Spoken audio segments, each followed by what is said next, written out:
Hey everybody, Sam here. Welcome to this week's edition of the Game Plan T1D Podcast. For today's episode, I sat down with Sébastien Sasseville.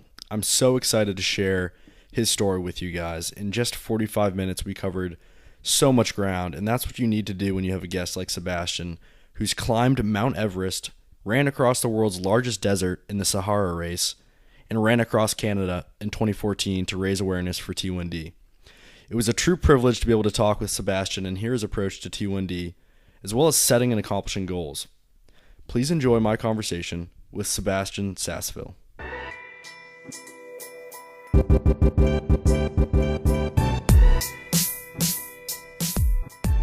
Welcome to the Game Plan T1D Podcast. I'm your host, Sam Benger. On this podcast, we explore the lives of athletes living with T1D to try to uncover what it is that allows them to excel despite their diabetes.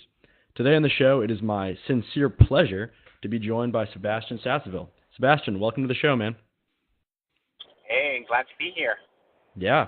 So we have a lot to talk about. In researching your story, you've accomplished some amazing things. We'll talk about all these in detail, but climbing Everest to running across the Saharan Desert, running across Canada, and also... Not to brush this off, but 6 Ironmans. I think anytime you can say, put Ironman at the bottom of the list of accomplishments, you're doing something right. So I would love to start this conversation at the point of your diagnosis back in 2002. Where were you at? Yep. Who was Sébastien Sasseville in 2002, and how did your diagnosis really impact your life? Yeah, that's a good question and a good place to start.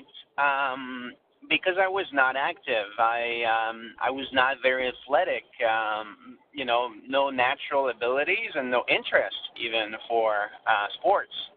And 22 years old, I'm in college, typical college student, typical college life, social butterfly, having a lot of fun, definitely spending more time in the pub than in the gym at the time, which is fine.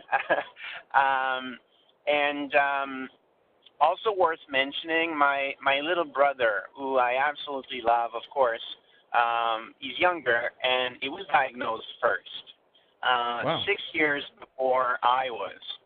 And when he was diagnosed, it was a huge shock, obviously, for him, for the family. It was very hard, and it was our first encounter with type 1 diabetes. So very typical. I know a lot of people home, a lot of your listeners, that's what they've been through. You just know absolutely nothing about type 1 diabetes, and then out of the blue, it just happens. I knew about type 1 diabetes. I had been thinking, oh my God, like my little brother is so brave and so, courageous, and I don't think I could handle this thing. I wasn't active, but my thing at the time, I wanted to travel and see the world, and I knew, it would be a lot more complicated with diabetes. I didn't know if it would be possible. So when I was diagnosed, and let me say one thing, my brother almost died, and this is one of the worst memories of my whole life, right? We almost lost him. It was... hours from dying from DKA. We're from a small town, family doctor didn't pick it up. So it was very traumatic. Where, in my case, 6 years later, I picked up the symptoms. I was wishing and hoping it wouldn't be type 1 diabetes, but it was written on the walls. So I went to an Emerge clinic, and I told them my symptoms. They took a blood glucose reading, and that was it. I was diagnosed with type 1 diabetes. So not as traumatic, but obviously you're 22, you want to see the world and change the world, and it's a big, it's a big shock. For me, it was, I'm going to say a much-needed lesson of humility. I wasn't invincible anymore. So as you know, and I'm sure we'll discuss that, vastly. It came with a lot of great lessons, and people who know me and my story, they've heard me say many times, I'm kind of thankful for diabetes. Obviously not for the terrible disease it is, and some limitations it can bring to your life. But I'm thankful for the lessons I've learned, and that's different, of course. So that's day one for me. So day one, you're diagnosed with T1D in 2002. Just 6 years later, you're climbing the highest peak in the entire world. How does that transition take place? And you said you were self-described as not incredibly active at this point in your diagnosis in your life. What was the mindset change, and did you look at diabetes as sort of a challenge to living an active lifestyle? And did that sort of kickstart for you all of these different endeavors and physical tests that you would eventually go on to undertake? It was the start. It was the catalyst. I started very humbly and very slowly, but when I was diagnosed, I was told, maybe you can't drink so much anymore, and maybe you need to eat healthier, and maybe you need to be active. So that was a blessing to be told that, and I've always often said it's not diabetes that was the gift. The gift was that I did not have a choice, and that is extremely powerful. So I started slow, but I thought, all right, this is going to be my new life. I've got a disease who's forcing me to be healthy. Things could be worse. And I know parents, especially parents of young kids diagnosed with type 1 diabetes, hate it. Rightfully, when we say it's just diabetes, it could have been worse, but I sincerely think, know and believe it could have been worse. So that was my outlook. I still sucked in sports. The first time that I ran 250 meters. That's all I could do, right? So I still had a, no pun intended, but a very big mountain to climb. To get ready to climb the mountain, right? To get in shape. But it was the mindset. It's I don't have a choice to be healthy now. Things could be worse. So you mentioned you ran 260 meters that first time, and obviously I think for anyone that's transitioning into a more active lifestyle, goal setting is hugely important. I think that's obviously a huge part of your journey. But what was for you in those 6 years from your diagnosis to summiting Everest, what was sort of that first stretch goal from a physical standpoint where you kind of got a little bit uncomfortable, it pushed you outside of your comfort zone a little bit, and you were kind of like, I'm not sure if I can entirely do this? Because I think showing people that, it's a series of increasingly more difficult goals. You don't just snap your fingers and start going ahead into base camp of Everest. It's a process. And for you, what was that first sort of challenging goal that you set from a physical standpoint? Well, two things. What you just said is extremely true. But also, my first goal was Everest.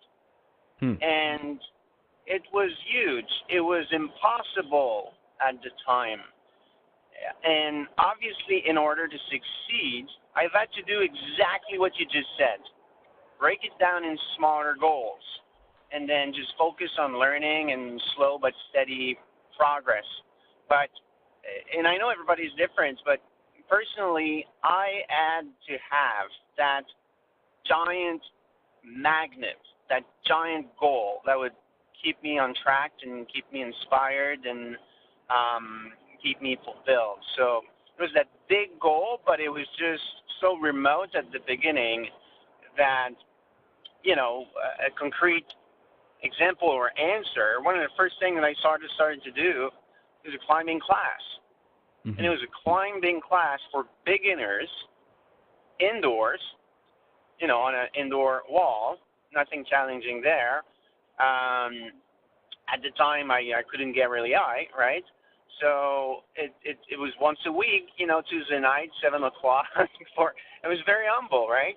Yeah. But to me, it was the first step, and I knew that it would lead to the next logical step, which is that's very powerful. To break down a big goal in a lot of small goals is, I did not invent that, but to always, and that's the mindset, right? What's the next logical step? And I'm very far away from the goal. Doesn't matter right now, as long as I continually take small steps. And it doesn't matter how small the steps are, as long as you're always moving. And that was very, very key, especially early on and even now. I think the logic of that makes so much sense. And it's one of those things where it's, I think, easier said than done, because the other half of this equation is the fact that we as people are very emotional beings. So was there ever any, fear or you being overwhelmed by the entire challenge that is Everest? How did sort of your emotions play into it? And were there any points where you were thinking, maybe I can't do this? Was there ever any doubt as well? Oh, of course. It's so important because people often they see the final result. They see the end point and they don't see the struggle. And this is specifically what I hate with social media right now, being bombarded with, endpoints and not the process. The process is not always sexy. So oh my God, so many times I had doubts, fears, and still today, I'm still dreaming. And that's what I've learned. Like the doubts and the fears, they're going to be proportional to the size of the dream. So if you have big dreams, you're going to have big fears and big doubts, and that's absolutely fine. There's the physical challenge. There's the financial challenge of funding those big trips. And literally, you're told no 50 times before you get a yes, right? And that as well as a process, that as well as part of the process where you have doubts, you don't know if you're going to make it, but every single time, you learn.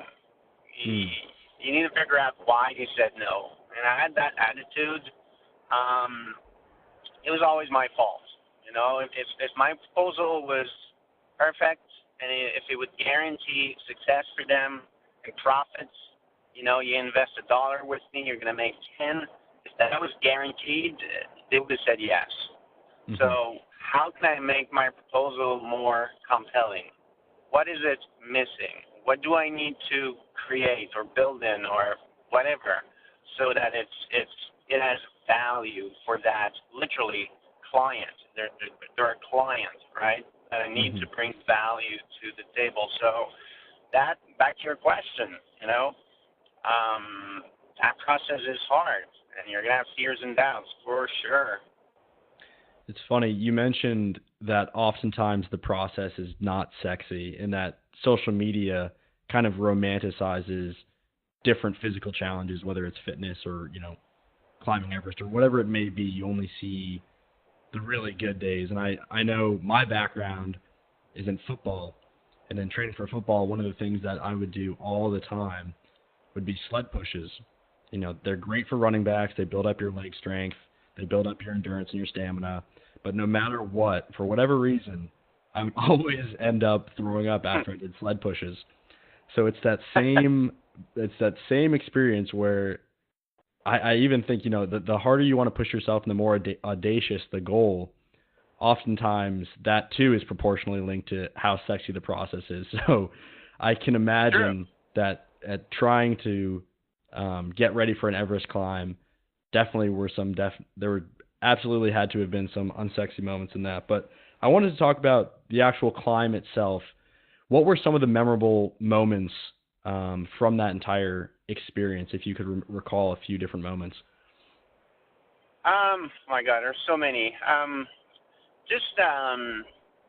Well, first of all, just taking the first step above base camp, because my whole life, and I was a kid. I sucked in sports and I was not active, but I wanted to see the world. So I always have been fascinated by Mount Everest.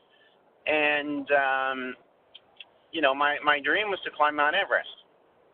And you take a step, and just one, above base camp, and you're climbing Mount Everest. You're part of those men and women who, kind of go all in and give it a shot. And so that was very, very powerful. Obviously the summit, but the summit doesn't last for very long, and it's the half mark. You got to come down, and most fatalities happen on the way down. So that's something people forget. I think my team, the guys I climbed with, we're not, we don't live close by anymore, but something very special. And some of the guys in the team had, other challenges. We had a guy with Crohn's disease. We had an amputee. We had a guy who was pretty old. He was 71 when we climbed. Wow. And I think what was special, it wasn't so much about the summit. It was about the mission and the message and the legacy, right? That was really, really cool to, and even to be the underdogs on the mountain. That was something I remember. And on the more dramatic side, I don't think we had a close call on Everest. It was a reasonably pleasant climb, quote unquote. Mm-hmm. As pleasant as that climb can be, I imagine. Yeah, but there's moments where something almost happens. I remember going up on a vertical ladder and right next to one of our guides, Brian, great guy, and we heard a huge crack deep down in the glacier, like not a little surface thing that, big rocks gonna fall. Like we thought the whole wall was gonna collapse, and we both froze and didn't move for 10 seconds and didn't really even look at each other, didn't talk about it at the time, and then we just froze, silent, and then 10 seconds later just resumed. And I think both of us were thinking the same thing. We need to get out of here. We need to get up that ladder and move. And those are the moments you remember. Brings you closer. I don't know. I'm not chasing that adrenaline thing. I want to take calculated risks, but a lot you don't control out there, and to be able to surrender to that and kind of accept it's the mountain that will decide if you get to see the summit and come home. There's something powerful in that too. Absolutely. I love the story because I think it's an awesome analogy to a T1D diagnosis. There's this, with you on Everest, the crack in the glacier, and it's this jarring, traumatic experience. And similar to a T1D diagnosis, it's this jarring, traumatic experience. And you pause, and in your case, you pause for 10 seconds or however long it may have been. You kind of figure everything out, make sure you're not going to die, nothing's going to happen. And then you resume. You start climbing back up the ladder. You start moving forward, whatever it may be. It's all about how you react to the situation. That's really important. So I want to keep this train moving. I know we don't have a ton of time here, so we want to fast forward 4 years to your Sahara Race in 2012. So for our audience, this is a 155-mile self-supported ultramarathon over 5 days through the world's largest desert. Who wouldn't want to do that? It sounds like a great time. Time Magazine voted this race among the world's 10 most difficult endurance competitions, and every year only about 100 participants try We're talking 120-degree temperatures. Really just sounds like an awesome time. So I have so many questions that come to mind with this, but what was this experience like? And for you with these events, is it more about proving to others what can be done with T1D, or is it pushing the boundary for yourself, do you think? It's both. It's both. I mean, I don't do that kind of stuff so that I get invited on your show and different shows, right? Mm-hmm.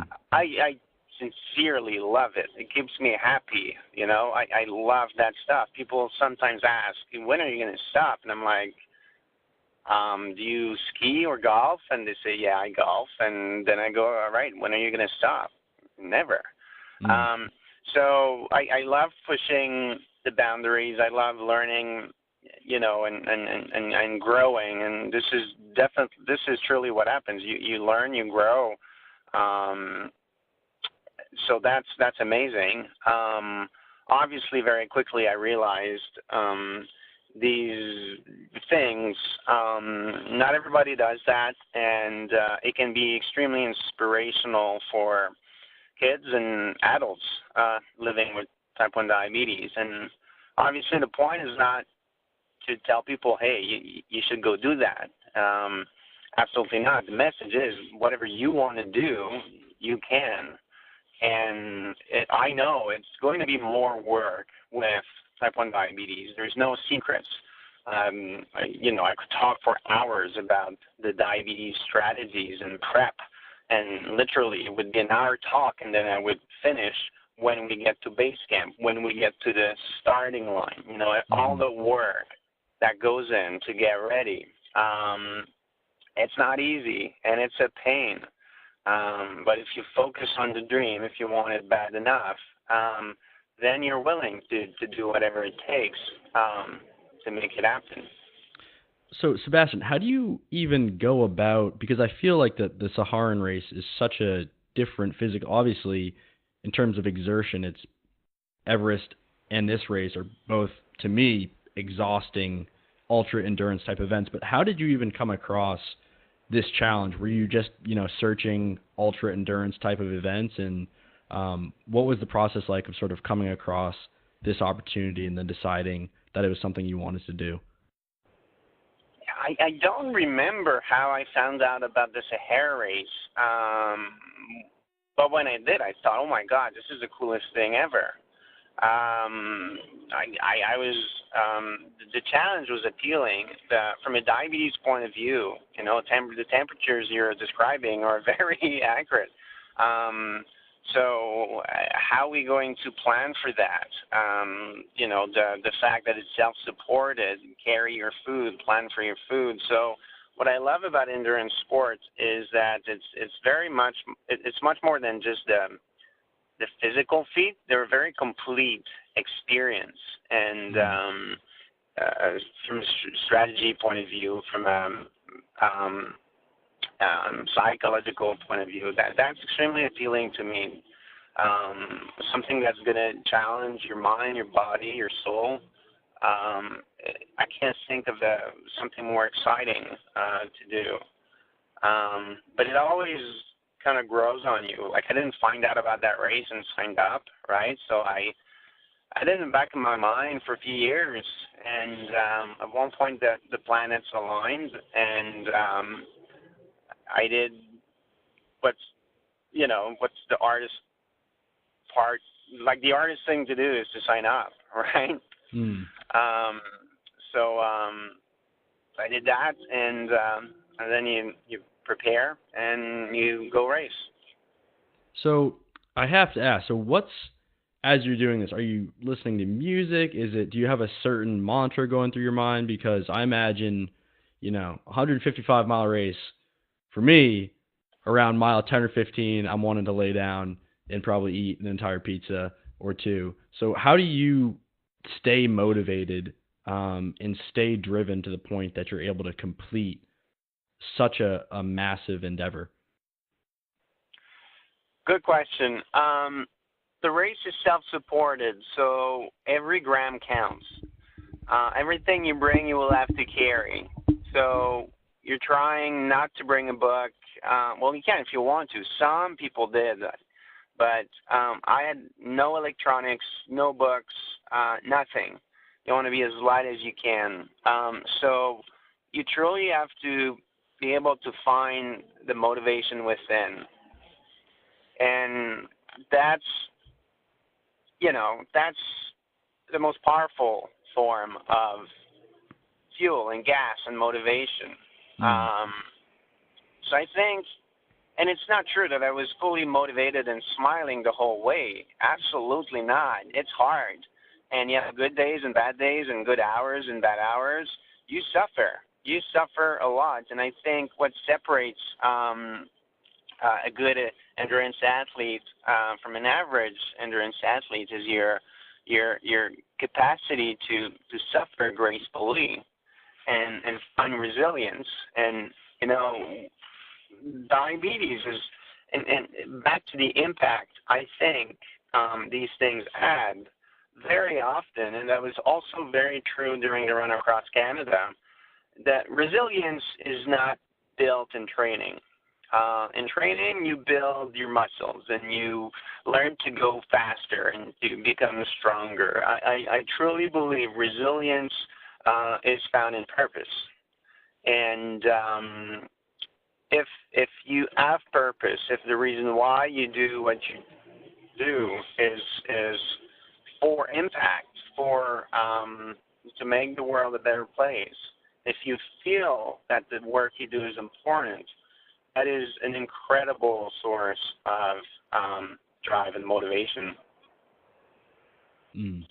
So I think that's actually a perfect segue into your latest ultra endurance event, the Run Across Canada that you did in 2014. Again, to provide a little bit of background context for our audience, we're talking close to 4,500 miles. This was a 9-month undertaking where you started in St. John's, Newfoundland, and ran across the country of Canada, ending in Vancouver in November on World Diabetes Day. A nice touch there to finish it off.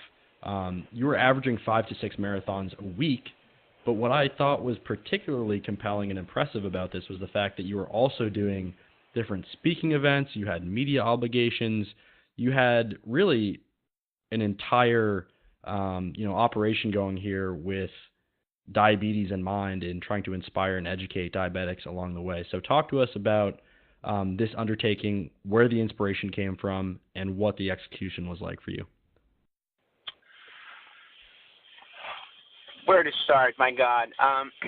The whole thing started pretty late, 2 years before the run, and I asked one of my closest friends, hey, if I'm doing this thing, would you want to drive the van and be with me on the road for 2 years? I think it's going to be a crazy adventure. And he didn't think. He right away said, yes, I'll do it. This is going to be awesome. And then when we started to look at what it would take and how much money we would need and the logistics, and we realized what a better way to make some noise around diabetes, make some noise for a long time and across the country. So when we dissected it, it became really, really, really appealing. And so we started to look for funding, started to build a plan, a vision, a mission, look at logistics. So we would show up and look semi-intelligent in front of sponsors. And it kind of all worked out. It took time. It wasn't easy. I think we closed the deal at the last hour, but it worked. And that was the one big challenge. And then thanks for mentioning the second shift. So what happened after the marathons? Because, imagine running a marathon a day, which is already crazy, and then you've got conference calls, you've got events, you're speaking in front of hundreds of people, and you need to be interesting. You've got admin to do and laundry and logistics to plan and events to deliver. That that was a crazy year, and I'm very proud of this second shift and all the work, love, passion, energy we did put in making sure that the world would hear about this thing. It was a crazy adventure. That's for sure. Oh, and then you got to manage type 1 diabetes too, running a marathon a day. Yeah, just that little additional thing at the end there. But how did you manage to not even? I feel like I'd be falling asleep talking to people after running a marathon. Were you drinking jet fuel? How are you fueling your body from a nutrition standpoint to be able to do these things? Lots of calories. I mean, I had a 2-layer strategy or approach. First layer, healthy food, superfoods, nutrients, everything you need, right? Fruits, vegetables, and then, excuse me, anything I could find. Junk food was not taboo. I just needed the calories because I was burning so much. Managing diabetes, even though it kind of was my job, it wasn't easy because every day was different. So that applied to the run across Canada as well. I was wearing a CGM, and you're continuously running numbers through your head to not go too high or too low, and it's not easy. I wanted to ask, over the course of those 3 accomplishments, were there any stressful diabetic moments?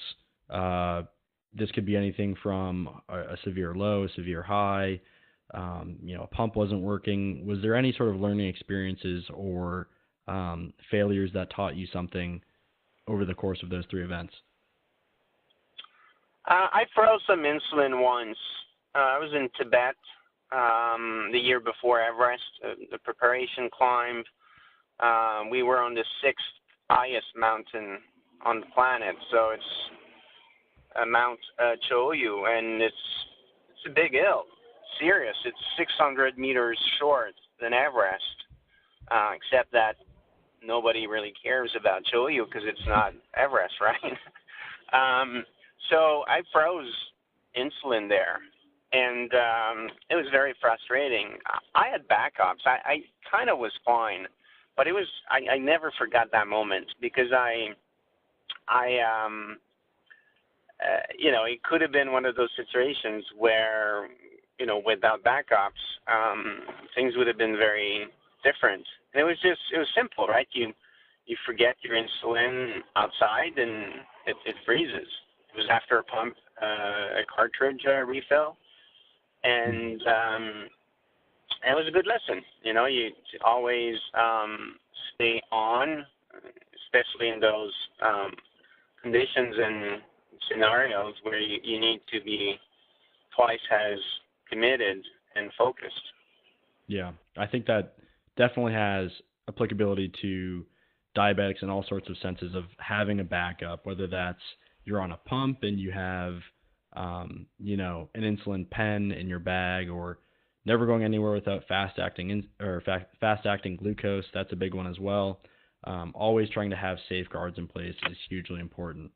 But again, over the course of these 3 events, I wanted to ask you, Sébastien, what is your proudest moment or proudest accomplishment of your endurance career so far? Without a doubt, the run across Canada. It's amazing how for so many years I thought Everest would be the exclamation mark on my life. And it's amazing how it's a footnote now. The run across Canada, the guy running was the least important part. It was by everybody, for everybody. It was all about the message. It was all about, it wasn't about running. Like I gave 150 media interviews over 9 months. I never talked about running. All I wanted to do was to help kids and young adults and adults living with type 1 diabetes to maybe change how they feel about the disease. And it wasn't even a fundraiser, but I think we helped a lot of people. You know, can't save everybody, but it made a big difference for a lot of people. And I'm very proud of that because I didn't cure them. If they feel a little better about their abilities and what they can do and what's possible with type 1 diabetes, if that changes, it's a huge step, and it makes a lot of things possible. Certainly. I think what's so unique about your story in particular, Sébastien, is the fact that, like you said, you're able to take and build a community and a network and a following around these endurance events that brings other people into the fold and helps inspire and educate them and really ends up impacting such a broad community of people. So I applaud you for that. I wanted to ask, we like to ask a sort of a common question as we start to wrap up here of our guests, and that's to send a message to a struggling type 1 diabetic out there. This could be someone who was just diagnosed, or say someone who's struggling with a string of low blood sugars and they don't know what's causing it. So how can they look at the Sébastien Sasseville story and draw inspiration from that? And what would your message be to that individual and why? Remember that I started with 250 meters, and that's all I could do.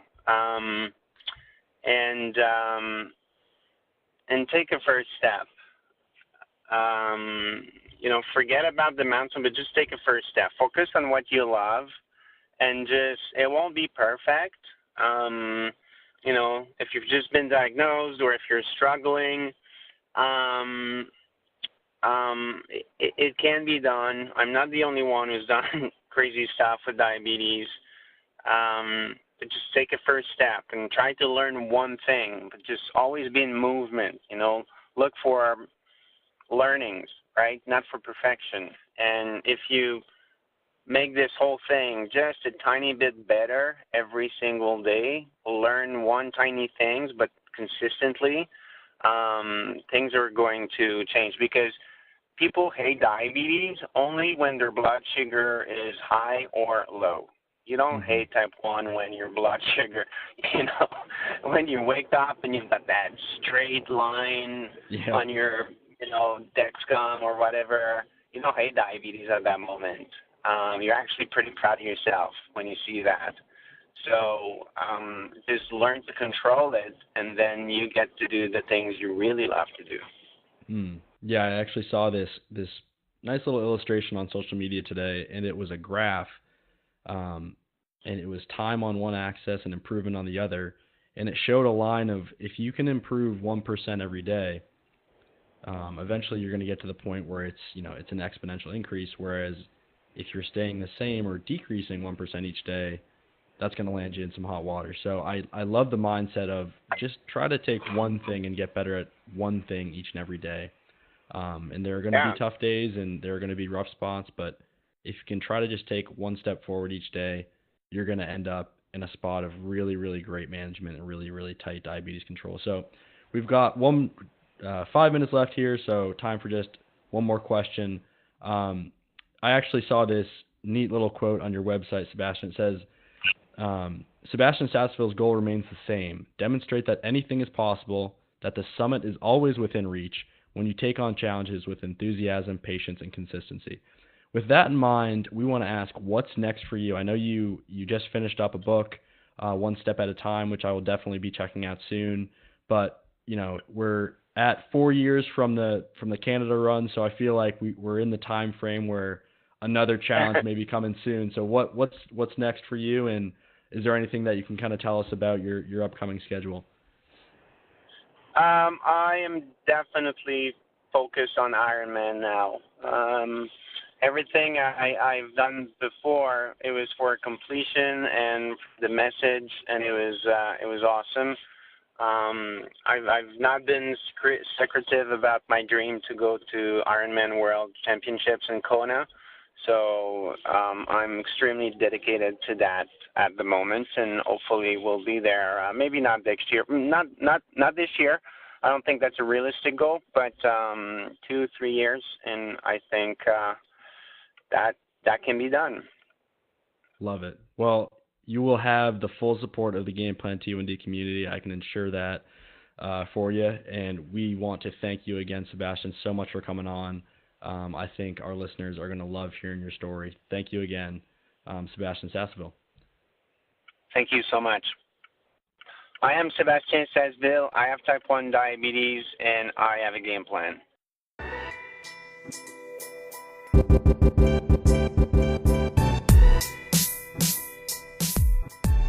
We hope you enjoyed this episode of the Game Plan T1D podcast. For related content, please visit www.gameplant1d.com or follow us on social media at Game Plan T1D.